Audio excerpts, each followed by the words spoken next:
ചെങ്ങാഴ്ച എപ്പോ നോക്കിയാലും ഉന്തി കൊണ്ട് അടക്കന്നെയുള്ളൂ. എന്നാ പിന്നെ എനിക്കൊരു ഉന്തു വണ്ടിയാണ് വാങ്ങിക്കൂടെ?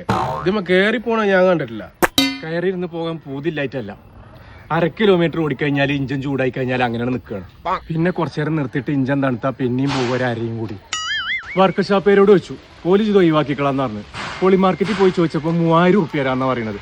ഇതിന് 10 ഇട്ടാണെന്നുണ്ടെങ്കിൽ 1 കൊടുക്കും. 10 റുപ്യ മതി എനിക്കിതിന്. ഇന്ന് എൻ്റെ അടുത്ത് ഒരാളുണ്ട്, ഞാൻ ആസറൊന്ന് വിളിച്ചോട്ടെ. ഹലോ, എന്നാ ജി ഷെഡിന്റെ അടുക്കുവാ, ഞങ്ങളിവിടെ ഉണ്ട്. നാസർ ഒരാളെയും കൊണ്ട് വരുന്നുണ്ട്. ഇജ്ജ് തൊള്ള ഉറക്കരുത്, ബാക്കി ഫുള്ള് ഞാൻ ഡീൽ ചെയ്തോളാം.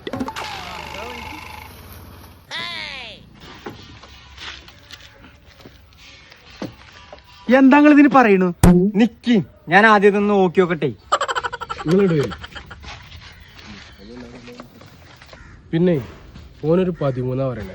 ഒരു 10 റുപ്യക്ക് ഞാൻ മുറിച്ചുതരാം. 10നോ? അങ്ങനെയാണെങ്കിൽ ആ വണ്ടി ഇപ്പൊ തന്നെ ഞാൻ എടുത്തു. എന്നാ വരും. ഇജ്ജ് വണ്ടി നോക്കിയില്ലേ? കണ്ടോടത്തോളം എങ്ങനെയുണ്ട്? അടിപൊളി വണ്ടിയാണ്, കണ്ടീഷനാണ്. കണ്ടോടത്തോളം ഒരു കുഴപ്പമില്ല, ധൈര്യമായിട്ട് എടുക്കാം. എന്നത് ഞാനാണ്ട് എടുത്തു. എന്നാ പോയിക്കോ, ഞാനിതൊന്ന് വാട്ടർ സർവീസ് ചെയ്തിട്ടാണ് വരാം. ആയിക്കോട്ടെ, ഞങ്ങൾ അങ്ങോട്ട് വരിട്ടോ. പിന്നെ വണ്ടി പോയിനോ കാര്യണോ? വണ്ടി നമുക്ക് പുതിയ വാങ്ങിക്കൂടെ?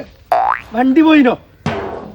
6 മാസമായിട്ട് ആ ഉരുട്ടി കാലിന്റെ മുട്ടിന്റെ ചേറ്റ കഴിഞ്ഞിരിക്കണു. അത് പോയ സന്തോഷത്തിലാണ്.